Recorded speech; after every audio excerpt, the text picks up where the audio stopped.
네, 샬롬 신뢰하게 은혜로운 찬양 감사합니다. 우리 앞뒤 좌우로 한번 인사할까요? 사랑하고 축복합니다. 네, 이른 아침에 예배를 오셔가지고 조금 정신이 없지만 우리 함께 인사하고 시작하면 좋겠습니다. 네, 오늘 말씀은 여러분들이 잘 아는 에덴 동산 이야기입니다. 에덴 동산에 대한 이야기들은 일반인들도 교회를 다니지 않는 분들도 많이 들을 만큼 우리에게 아주 익숙한 이야기이지만 이 이야기를 제대로 이해하는 것은 우리의 신앙에 굉장히 중요합니다. 여러분, 이 창세기에 지금 이 이야기들이 기록이 되어 있는데요. 이스라엘 백성들은 이 창세기를 언제 받았을까요?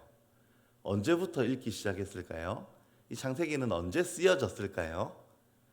이스라엘 백성들이 출애굽한 이후에 광야길을 걸을 때 모세에 의해서 쓰여졌던 책이 창세기입니다.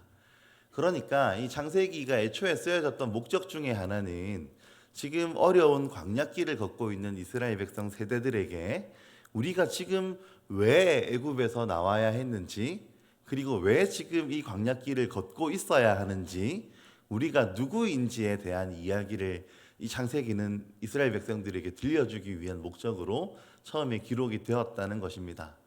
그래서 오늘 이 에덴 동산 이야기는요, 이스라엘 백성들에게만 그렇게 들려지는 이야기가 아니라 오늘날 이 땅을 살아가고 있는, 이 땅을 순례자로 걸어가고 있는 우리에게도 우리가 누구인지, 왜 이 길을 걷고 있는지 이런 것들을 우리에게 알려주는 그런 이야기라고 할 수가 있겠습니다.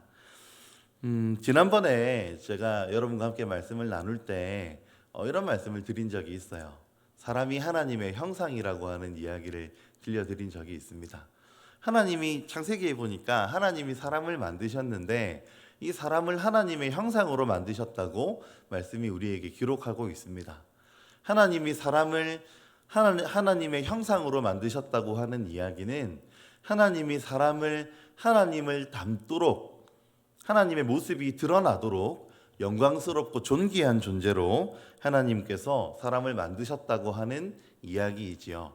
그래서 창세기 말씀 여러분 오늘 본문 앞을 읽어보면 하나님이 사람을 만드시는데 다른 모든 피조물들은 그냥 말씀하세요.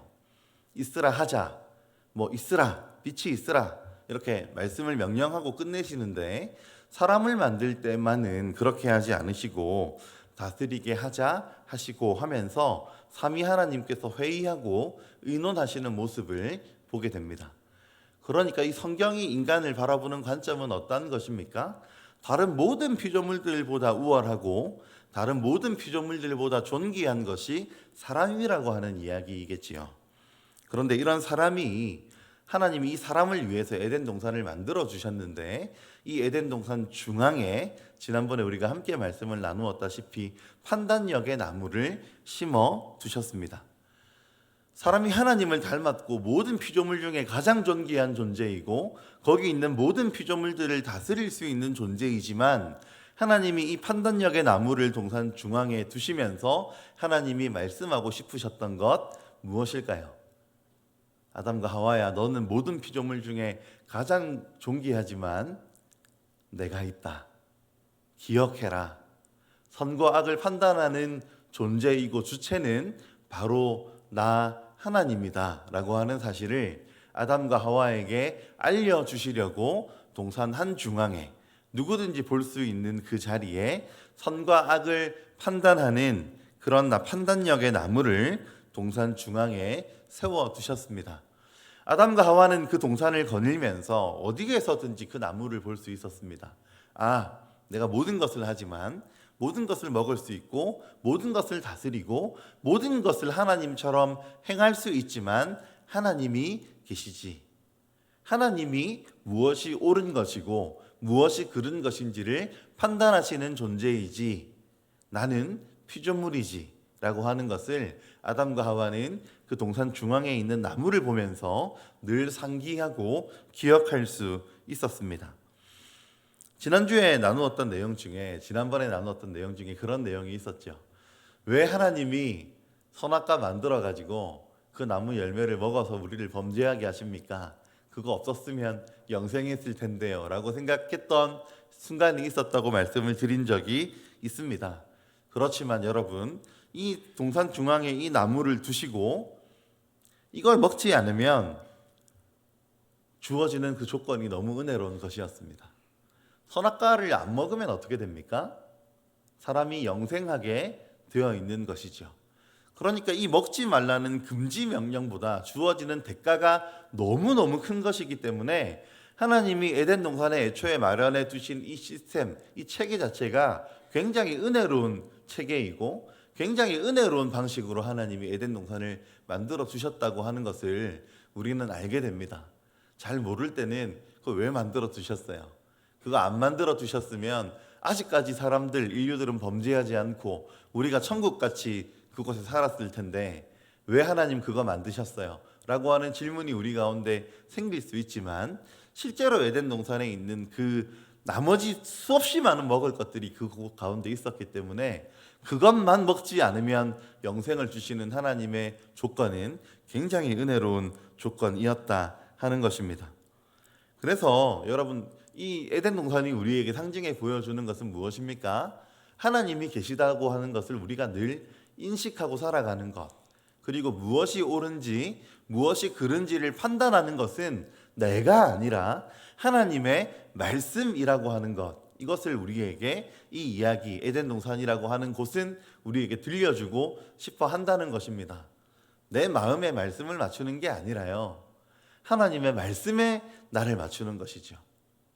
내가 하고 싶은 대로 그냥 하고 살아가면서 말씀을 곁가지로 두는 것이 아니라요, 하나님의 말씀을 내 삶의 중심에 두고 이 말씀이 나에게 무엇이 옳은 길인지, 무엇이 의의 길인지, 무엇이 바른 길인지 우리에게 알려준다고 하는 것을 믿는 것, 이것이 하나님께서 우리에게 알려주신 삶의 바른 양태라고 하는 것입니다. 그런데 오늘 본문을 우리가 읽어보면 너무너무 안타깝게도 아담과 하와가 어떻게 하였습니까? 선과 악을 알게 하는 나무의 열매를 아담과 하와가 먹어버리게 되었습니다. 저는 어릴 때 이 부분도 좀 불만이었어요. 사람이 실수할 수도 있잖아요, 그죠? 사람이 한번 실수하고 이 선악과 열매를 먹을 수도 있었는데 하나님 왜 이것 용서해 주시지 않는 하나님이신가 하는 생각을 해본 적이 있습니다. 우리 하나님 사랑의 하나님이시고 우리 하나님 자비의 하나님이시잖아요. 그냥 그거 한 번 실수한 건데 너 실수했구나, 내가 한 번 더 기회를 줄게, 다시는 실수하지 말아라, 이렇게 말씀하시는 게 우리가 아는 하나님의 성품에 더 어울리지 않습니까? 근데 하나님께서 이거 먹었다고 이제 너무 큰 벌을 내리시는 거예요. 이걸 보면서 전 하나님 너무 무섭다 이런 생각을 했습니다. 여러분, 하나님 무섭지 않으십니까? 이 말씀을 보면 한 번의 실수도 용납하지 않으시는 하나님 같아 보여서 저는 너무 하나님이 무섭더라고요. 제가 예전에 교사 세미나 할 때 교사들이랑 좀 나눴던 이야기가 있는데, 저희 집에는 토요일이 아이들이 굉장히 즐거워하는 날입니다. 토요일에는요, 집에 존재하는 모든 그 제약들이 풀리는 날이에요. 토요일은요, 아이들이 일주일 동안 그토록 먹고 싶어 했던, 그러나 주지 않았던 라면을 먹는 날입니다. 토요일은요, 아이들이 그토록 하고 싶었던, 그러나 하지 못하게 했던 휴대폰 하는 날이에요. 휴대폰 보고 유튜브 보고 싶었던 거 일주일 전체를 다 금지하지만 저희 집에 토요일 저녁이 되기 전까지는 볼 수 있도록 허용해 주거든요. 그럼 아이들이 얼마나 좋아하는지 몰라요. 토요일 아침에 눈 뜨면 제일 먼저 하는 말이 아빠 라면 끓여줘입니다. 라면 너무 좋아하니까, 못 먹게 하니까. 근데 여러분 한번 생각해 보세요. 평일에 못 먹게 하잖아요. 근데 평일에 요즘 이제 애가 커가지고 자기 혼자 라면을 끓이더라고요. 너무 놀랐는데, 이 라면을 혼자서, 저와 아내가 이제 뭐 무슨 일이 있어서 밖에 나간 동안 이 아이가 혼자 라면을 끓여 먹었다고 한번 상상해 봅시다. 실제로 있었던 일이긴 하지만 상상해 봅시다. 그러면 여러분, 저랑 와이프가 돌아와서 봤더니 싱크대에 라면을 먹은 흔적이 있습니다. 라면을 먹지 말라 그랬는데, 라면 토요일에만 먹을 수 있는 건데 평일에 먹은 흔적이 있습니다. 근데 제가 이 아이더러 말하는 거예요. 하늘아, 아빠가 평일에는 절대로 라면을 먹지 말라고 했지. 우리 집 규칙이 뭐야? 토요일에만 라면을 먹는 거지, 그지? 근데 넌 지금 평일에 라면을 먹었지? 가지고 있는 거 다 내려놔. 옷 다 벗어. 넌 지금 문 밖에 나가. 넌 더 이상 내 딸이 아니고 다시는 집안에 들어오지 마라.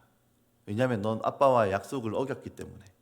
아빠가 분명히 이거 안 먹으면, 평일에 먹으면 분명히 아빠가 엄청 혼낼 거라고 너한테 이야기를 했잖아, 그지? 더 이상 너는 내 딸이 아니고 이제 네가 나가서 너의 인생을 스스로 알아서 한번 살아봐 하고 제가 이 딸을 집 밖으로 내쫓은 다음에 다시는 집안에 들이지 않았다고 한번 상상해 보십시오. 저는 어떤 아빠가 되는 겁니까? 공의로운 아빠입니까? 그렇게 되면 제가 약속을 신실하게 지키는 아빠가 되는 겁니까? 어떻게 생각하세요? 만약에 제가 그 실수하고 라면을 먹은 제 딸에게 너 라면 왜 먹었어? 먹지 말랬는데 왜 먹었어? 너무 먹고 싶어서요. 너무 먹고 싶고 너무 배가 고파서 먹었어요. 그랬는데 제가 그 딸을 그렇게 쫓아내버린다면 아마 여러분 중에 누구도 저를 공의롭다고 이야기하지 않을 겁니다. 어떻게 아빠가 돼가지고 애가 그런 거 한번 실수할 수도 있지, 먹을 수도 있지 라고 생각을 하실 거예요. 근데 우리가 이 에덴 동산 이야기를 보면은요, 아담과 하와가 선악과 두 번, 세 번 실수했다는 이야기가 기록되어 있지 않거든요. 한 번 먹었습니다, 한 번. 근데 하나님께서 지금 어떻게 아담과 하와를 대우하십니까? 물어보시고 다그치시고 에덴 동산에서 내보내버리세요. 다시는 들어올 수 없도록 천사들을 보내어 그곳을 지키게 하십니다. 그리고는 그들에게 여러 가지 고난들을 허락하시죠. 여러분, 이 하나님 여러분이 보시기에 어떻습니까? 아담과 하와가 만약에 배가 고파서 그냥 단순히 먹고 싶은 마음에 이 선악과를 먹었다면, 저는 하나님이 성경에 없는 이야기이긴 하지만 저는 하나님께서 아담과 하와에게 이렇게 대우하지 않으셨을 거라고 생각합니다. 근데 아담과 하와가 이 선악과를 먹었던 진짜 문제가 있습니다. 아담과 하와가 선악과를 먹은 동기에 그 문제가 있는 겁니다. 아담과 하와가 선악과를 왜 먹었습니까? 누구처럼 되고 싶어서 선악과를 먹었습니까? 하나님처럼 되고 싶어서, 선과 악을 판단하는 존재가 하나님이 아니라 내가 되고 싶어서 선악과를 먹었습니다. 나를 억압하는 게 싫다는 거예요. 나에게 뭔가 이야기하는 존재가 있다는 사실 그 자체가 싫다는 거예요. 나에게 뭔가 지시하고 그게 아무리 공의롭고 은혜롭고 그게 아무리 정당한 이야기라고 하더라도 나한테 어떤 규칙이나 제약이 있다는 그 사실 자체가 싫다는 거예요. 여러분, 자녀를 키워보시면 자녀들이 사춘기가 되면 꼭 그렇게 하잖아요. 부모님은 당연히 자녀에게 좋은 걸 주기를 원하고 부모들은 당연히 자녀에게 올바른 걸 가르치기를 원하는데, 이 아이들이 사춘기가 되면은요, 제가 지금 중등부를 담당하지 않습니까? 중등부 아이들을 보면은요, 중1, 2, 중2쯤 되면 이미 사람의 범주를 넘어서거든요. 이 아이들이 이상해요. 정상적인 사고가 안 돼요. 그냥 무조건 자기중심적이에요. 나에게 뭐라고 하는 사람 자체가 있는 게 싫은 겁니다. 집에 몇 시까지 들어와. 그런 조건을 내가 왜 지켜야 되죠? 무슨 숙제를 언제까지 해? 내가 그거 왜 지켜야 돼요? 당장 내가 왜 그걸 해야 되냐고 규칙이나 이런 것들을 무시하는 행동을 보이게 되는 겁니다. 아담과 하와가 지금 하고 있는 태도가 무엇입니까? 하나님이 있다고 하는 사실 자체가 싫다는 거예요. 선악을 알게 하는 나무의 열매를 먹지 말라고 명령하는 존재가 있다는 그 사실 자체가 싫다는 겁니다. 왜 나에게 그런 거 이야기하죠? 나는 이미 하나님처럼 되고 싶은데요. 나는 하나님을 닮아서 하나님과 같은 능력이 있는데요. 이제 나는 하나님처럼 나에게 아무도 지시하는 존재가 없이 내 마음대로 살아가고 싶은 존재, 그런 존재가 되고 싶은데요 라고 지금 아담과 하와가 말하고 있는 거예요. 그래서 여러분, 이 본문을 두고 어떤 철학자들은요, 아담과 하와의 해방이라고 이야기합니다. 드디어 지식적인 것을 추구하고, 드디어 선악을 추구하고, 드디어 인간이 스스로 무엇인가를 결정하는 존재가 되려고 하는 시도, 최초의 과학적이고 철학적인 시도다 이러면서 박수를 치는 철학자들이 있다는 거예요. 하나님을 벗어나기 위한 어떤 시도라고 하는 겁니다. 그럼 여러분, 이 선악과를 먹고 난 이후에 아담과 하와의 결과를 한번 보시죠. 이 선악과를 먹고 난 다음에 아담과 하와가 그들이 생각했던 대로 하나님처럼 되었습니까? 그들이 원하던 대로 그들에게 있던 모든 제약이 벗어지고 그들이 모든 것을 결정할 수 있는 존재가 되었습니까? 아니지요. 그들이 먹고 나니까 그들에게 찾아온 결과는 그들이 벗었다, 수치스럽다, 가려야 한다 라고 하는 사실만 아담과 하와는 알게 되었을 뿐입니다. 이제 알고 보니까 자기들이 얼마나 수치스러운 존재인지를 깨닫게 되었던 것입니다. 7절에 보니까 무화과 나무 잎을 엮어서 치마를 만들어 입습니다. 여러분, 이 이야기는 사람들 모두에게 적용되는 이야기인데요. 우리가 얼마나 많은 것으로 우리의 수치를 가리려고 합니까? 우리가 얼마나 많은 것으로 우리의 치부를 가리려고 합니까? 그래서 우리가 좋은 직장을 가지려고 하고요. 우리가 자녀들이 공부를 좀 더 잘했으면 좋겠고요. 우리가 조금 더 좋은 아파트에 살았으면 좋겠고요. 도대체 남의 집에 화장실이 2개인지 3개인지가 왜 그렇게 궁금하고 우리가 왜 그렇게 신경을 쓰는 겁니까? 다 수치를 가리기 위해서 하는 것들입니다.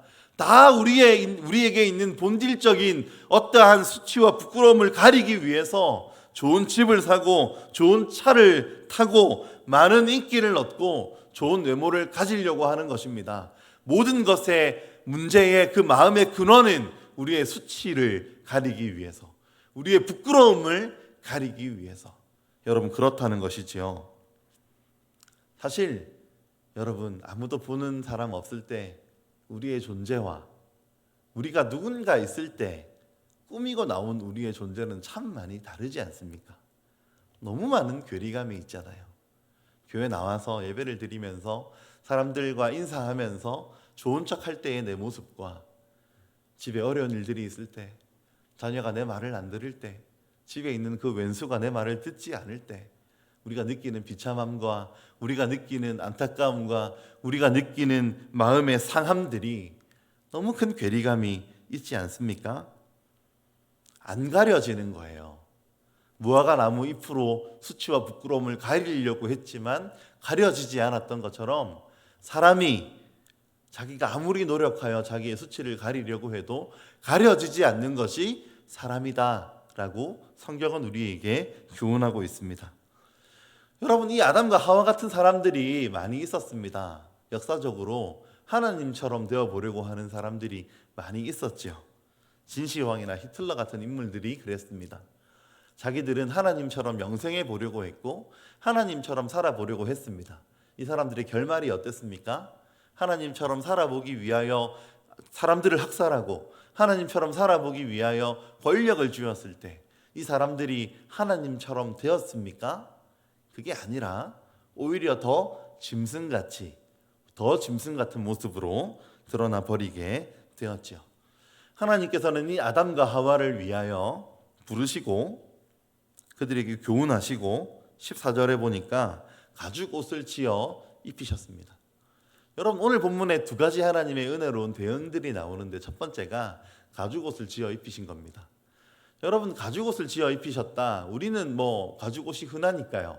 가죽 옷을 지어 입히신 것이 이상하게 보이지 않을 수 있지만 여러분, 에덴 동산에 있을 때 가죽 옷을 지어 입히셨다고 하는 것은 굉장히 좀 이상한 문제입니다. 왜입니까? 성경에서 인간에게 육식이 허용된 것은 여러분, 노아 방주 사건 이후입니다. 그 이전에는 사람이 육식을 하지 않았거든요. 그 이전에는 짐승을 잡아 먹지 않았어요. 인간이 일부러 짐승의 가죽을 벗기지 않았습니다. 가죽이 없던 시대입니다. 근데 그 시기에 하나님께서 아담과 하와에게 그 당시 인간이 하지 않았던 행동인 가죽 옷을 지어서 입혀 주셨습니다. 수치를 가리도록, 무화과 나무 잎으로 가려지지 않는 수치를 가릴 수 있도록 하나님이 친히 가죽 옷을 만들어서 입혀 주셨습니다. 하나님의 특별한 은혜이지요.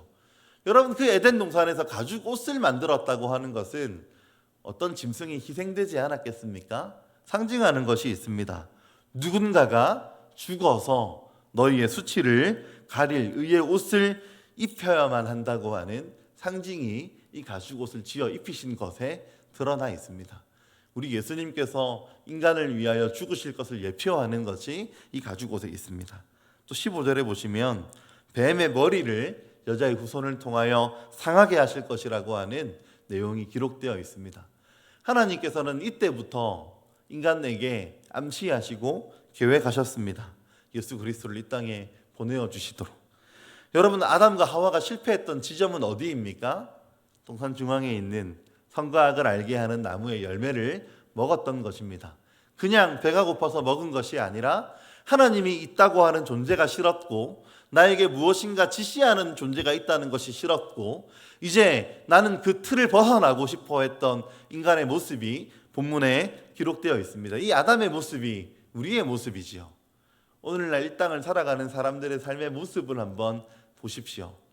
여러분, 옳고 그름이 무너지는 시대를 우리는 살아가고 있습니다. 너무나 당연하게도 남자는 남자이고 여자가 여자이다 라고 말하던 시대에서 이제는 더 이상 남자를 남자라 여자를 여자라 말할 수 없는, 그것을 교육하면 불이익을 받는 시대를 우리는 오늘날 이 시대를 살아가고 있습니다. 여러분, 여론이 모든 것을 결정하고 무엇인가 기준이 없고 다른 사람들을 망하게 하고 실패하게 하고 어렵게 하더라도 성장 환경이 불우했으니까 이해가 되니까 형량을 감소시켜야지, 이런 시대를 우리가 살아가고 있습니다. 여러분, 기준이 흔들리고 판단이 흔들리고 근거가 흔들리고 사람들이 자기가 옳다고 생각하는 대로 믿어버리고 그대로 살아가려고 하는 어떠한 기준도 우리에게 규격화된 기준을 들이대지 말라고 하는 시대를 우리가 살아갑니다. 내가 하면 로맨스고 남이 하면 불륜인 시대를 우리는 살아갑니다. 분명히 잘못했는데 내 감정이 좋아서 그렇게 했다고 말하고 넘어가 버리는 시대를 우리는 살아가고 있습니다. 사랑하는 성도 여러분, 이 시대에 우리에게 필요한 것이 무엇입니까?